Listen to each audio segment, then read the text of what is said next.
Welcome to the Dr. J.J. Thomas Podcast. I'm Dr. J.J. Thomas. Today, I'm going to help you understand the ins and outs of red light therapy. And in particular, I'm going to give you 3 facts to help you better understand more about red light therapy, which will help you decide what type of red light therapy is best for you and your needs, whether it's to recover from an exercise program, to heal an injury, or just for general physiological benefits. We're going to go through all the ins and outs, especially as it relates to a light panel, so a red light panel, versus like a class 4 laser like we use in our facility. Fact number 1, light heals. There are tons of studies now that support the fact that red light is healing for the body.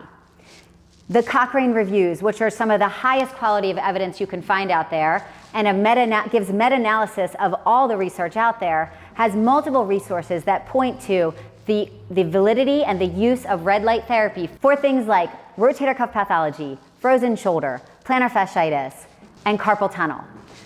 In addition, the American College of Physicians has also indicated its validity for its use for low back pain in particular. And furthermore, the American Physical Therapy Association has included laser therapy in their clinical practice guidelines as a standard of care to use for conditions such as plantar fasciitis, neck osteoarthritis, cervical radiculopathy or nerve pain related to the neck, and acute ankle swelling. So the research is there. The research supports the use of red light therapy in various forms for all of these musculoskeletal ailments and conditions. How does it work though? That's what we're going to go into next. So the way light therapy heals the body is very similar to what happens when a plant uses light energy to grow.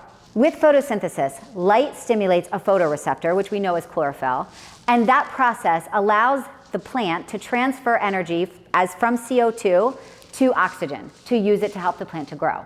That's the chemical reaction that occurs in photosynthesis, stimulated by light energy. In the body, we refer to this process, this chemical reaction, as photobiomodulation. With photobiomodulation, that light energy stimulates a photoreceptor. In the body, it's known as a chromophore. What happens next is a chemical reaction. That chromophore absorbs the light, which excites the mitochondria of the cell, which stimulates the electronic transport chain and produces ATP. That ATP, as we know, is what our body uses as energy to repair our cells. This is why light energy can help our bodies expedite and facilitate healing. There's more science to it than that, though. In addition to chromophores being stimulated, there are also things called macrophages which are stimulated. What a macrophage does, it basically takes out the garbage. You know, when the kids are home from college and everybody's putting trash in and nobody wants to take it out and they're just stuffing that trash down, and you can't get more trash in that way. The body needs someone to take the trash out. When we stimulate macrophages, it expedites the trash expulsion, which allows our body to bring in healing cells and expedites cellular repair. In addition to that, it promotes blood flow, not only through the increase of blood flow to the cells, but it also increases angiogenesis, which is the production of new vessels within our body. All of these things are stimulated by the light entering our cells in our body and producing this chemical reaction within our cells. Light is such an excitable stimulus that it's not only the tissues and the blood flow and the chromophores that are stimulated, but we also stimulate nerve fibers.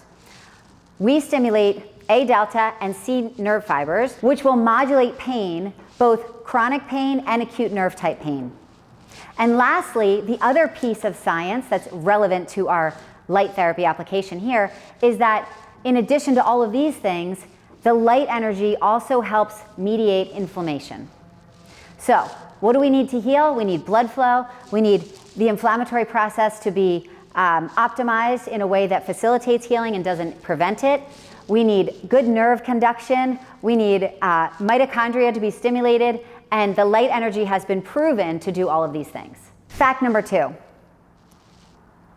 Certain wavelengths of light are better optimized to stimulate particular types of tissues within the body. For instance, 650 nanometers is a wavelength that is excellent for stimulating the skin and the dermis. It also happens that at 650 nanometers, those wavelengths of light, the reason it's so good at healing skin tissue is that it's highly absorbent of that wavelength of light. What does that mean for us clinically? Those wavelengths are going to pull at the skin and be very effective in healing skin tissue, but they may not be as effective in healing deeper tissues. So what wavelengths do we need for that? The wavelengths that optimize deeper penetration of tissues are 810 and 950, somewhere in those ranges. 810 gets to a much deeper layer of penetration than the 650.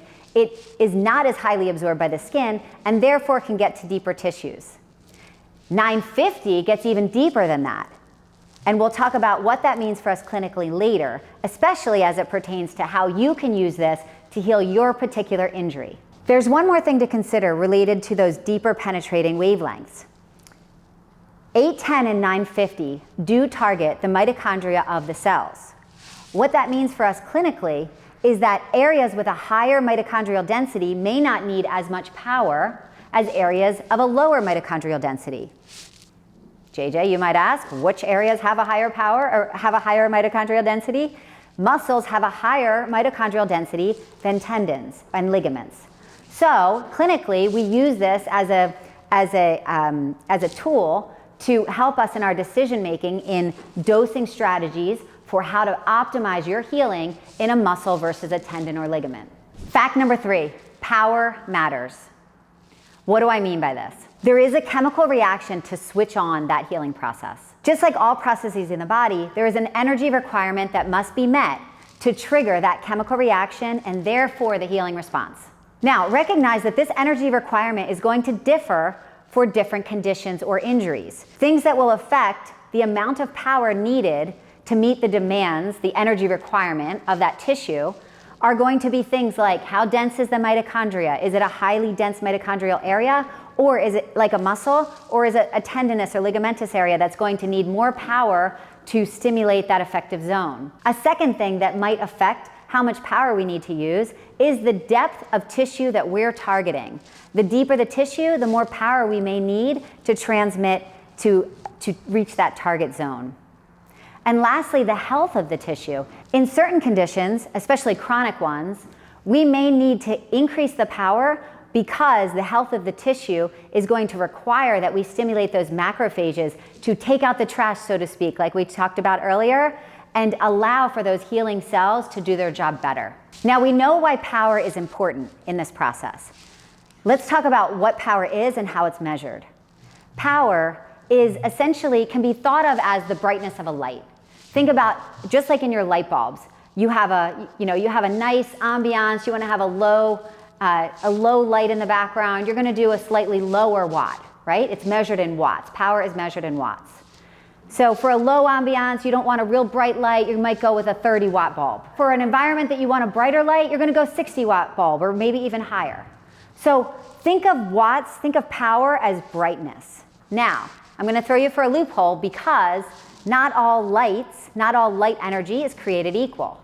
So, for instance, now we're going to get into the differences between like an infrared panel that you would potentially have in your home with multiple LED lights versus a class 4 laser that uses a laser light.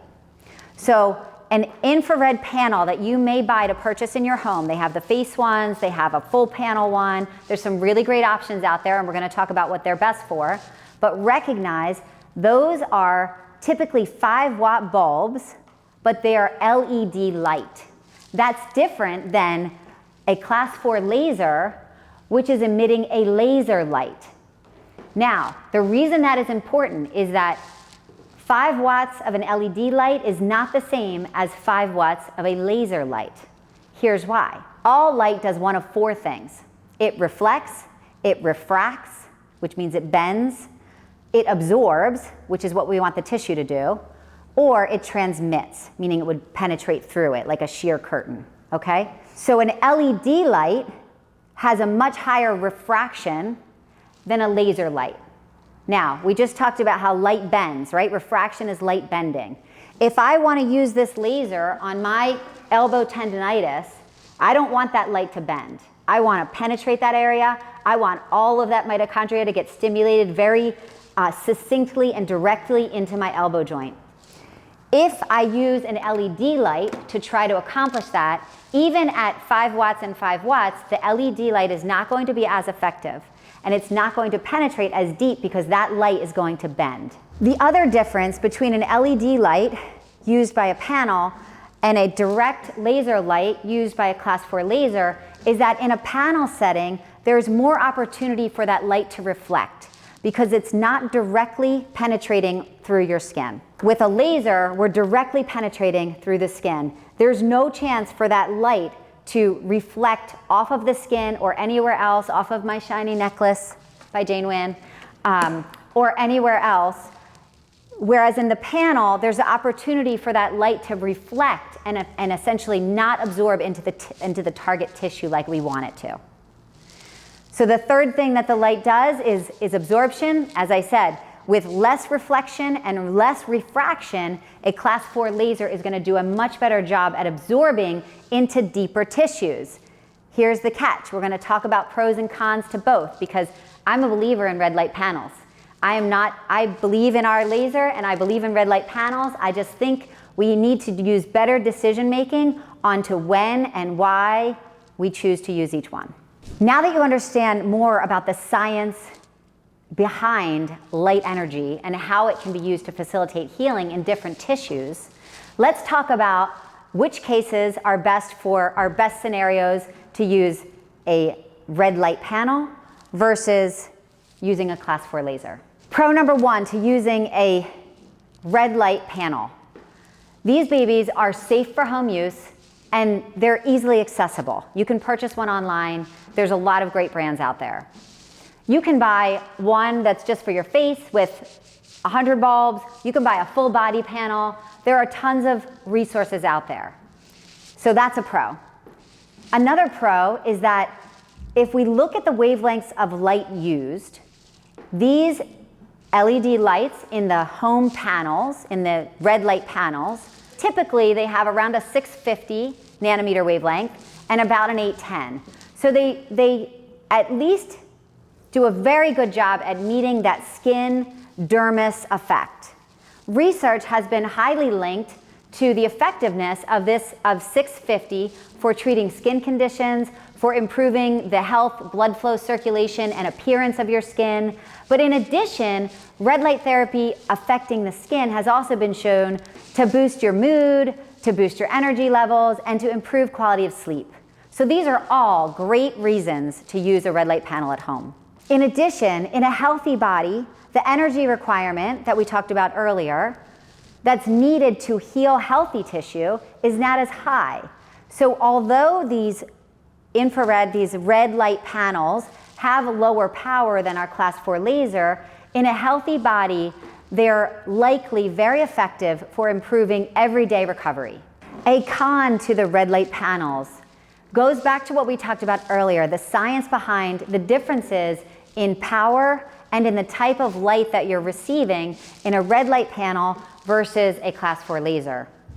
If you have an injured tissue, not only will you need higher depth of penetration from a wavelength greater than 810, but potentially you would need that 950 nanometer wavelength, but we also need to make sure that the power is higher in density, which with a red light panel, we lose effectiveness through the LED light versus the laser.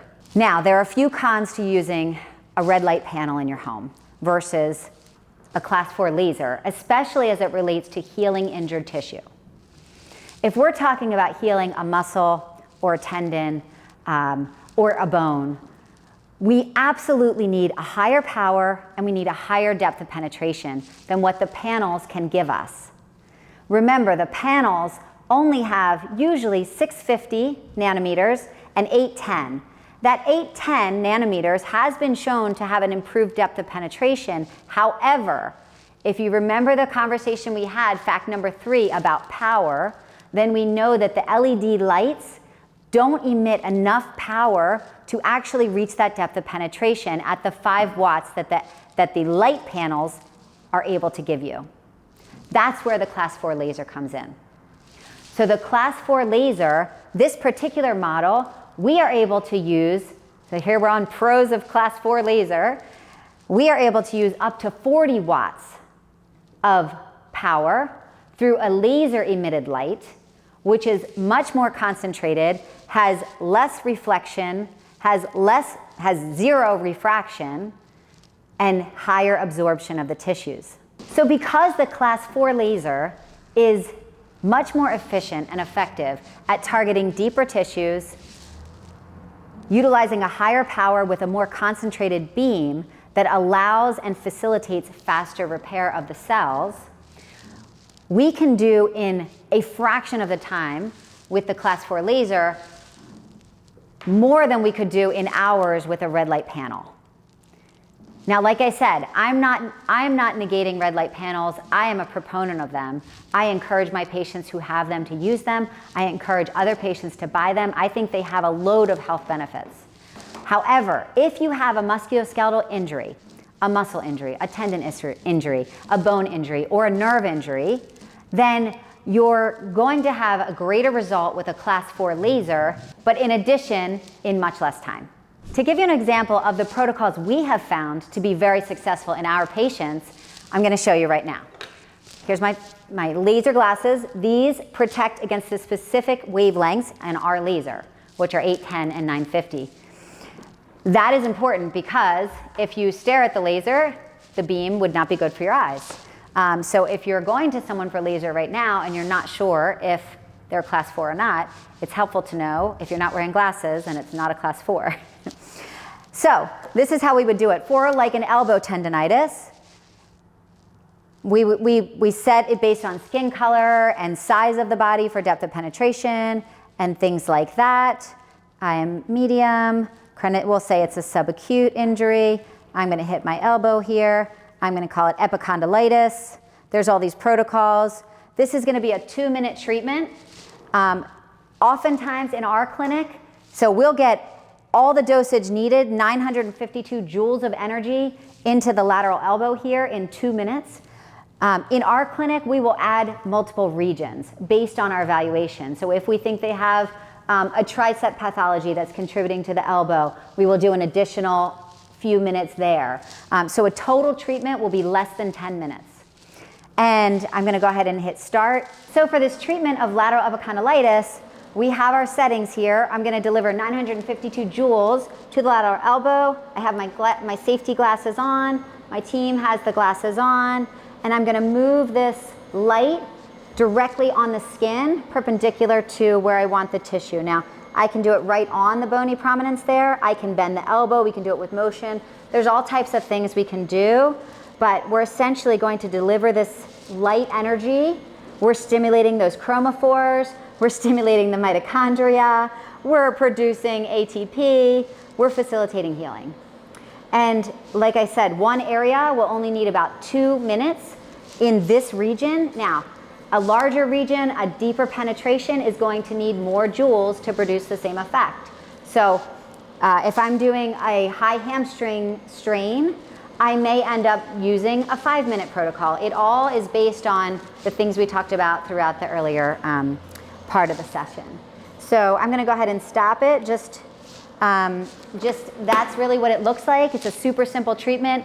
It's not only is it painless, it kind of feels good. That roller ball gives good input to the skin and the muscle underneath it. Patients often feel relief right away because we're stimulating those A delta fibers for acute symptoms, those nerve fibers. They'll also get long-term relief because we're stimulating the nerves referred to as C fibers, which are more related to chronic pain. So that's really the ins and outs of what you need to know about the different types of light therapy and how you can use this knowledge to better decide which treatment is best for your condition, your goals in life. Is it strictly recovery, or do you have an injury you need to heal? If you have absolutely any questions, you guys know how much I love educating you guys so that you can be the best version of yourself.